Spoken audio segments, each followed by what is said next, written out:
Now we've come to stage 4, challenger safety. This is the culminating stage and the ultimate expression of psychological safety. Here's the central question.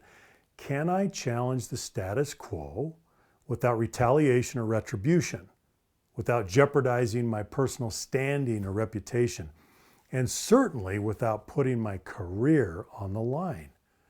Challenger safety satisfies the basic human need to make things better. You feel safe to speak up and challenge the status quo when there's a need or opportunity to improve. For most people, this is the biggest single act of vulnerability. It's scary, and there's a lot at stake. We can't just expect people to muscle through the fear. When we get to stage 4, challenger safety, we cross the threshold of innovation. This whole territory of stage 4, challenger safety, is the place that we innovate. Now, I want you to think about this for a minute.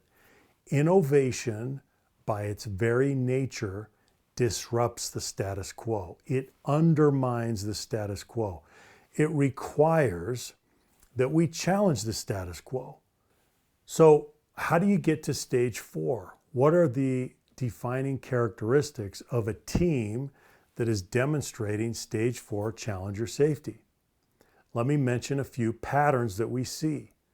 When you get to stage 4 challenger safety, your team will be showing divergent thinking, constructive dissent. Dissent isn't just tolerated, it's not just accommodated, it's actually welcomed.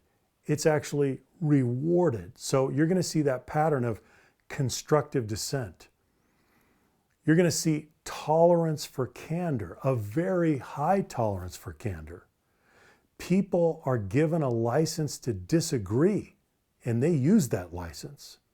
And then finally, you'll see a pattern of creative abrasion. Creative abrasion means that ideas are colliding. They're rubbing against each other. Now step back and think about why we need these patterns: divergent thinking, constructive dissent, tolerance for candor, creative abrasion. Why do we need these patterns? Innovation requires these patterns. These patterns become the raw material for innovation. How else can we solve difficult problems, create new solutions, make breakthroughs, innovate? This is what innovation requires. So to summarize, let's talk about the social exchange that goes with stage 4, challenger safety. The social exchange is air cover for candor. Now, who gives the air cover? The team gives the air cover. The team gives each other, the members of the team give each other air cover in exchange for candor. If the air cover's not there, then people are very reluctant to be candid. So this is the enabling condition, air cover. In other words, protect me when I'm candid. Protect me when I'm engaging in creative abrasion and constructive dissent and divergent thinking. I need protection for those vulnerable activities. Now finally, let's talk about the defining characteristic of teams that move all the way to challenger safety. That defining characteristic is that your team will be able to do two things at once. Number one, increase intellectual friction to very high levels, and at the same time, decrease social friction to very low levels. So here's the question: why would you need to increase intellectual friction to high levels and keep social friction down? The intellectual friction is what allows you to innovate. It's what allows you to ideate. It's what allows you to have this hard-hitting debate. It's what allows you to debate issues on their merits and have a real idea meritocracy. But what happens when the intellectual friction goes high is that there's a tendency for the social friction to rise at the same time and at the same level. But there's the problem.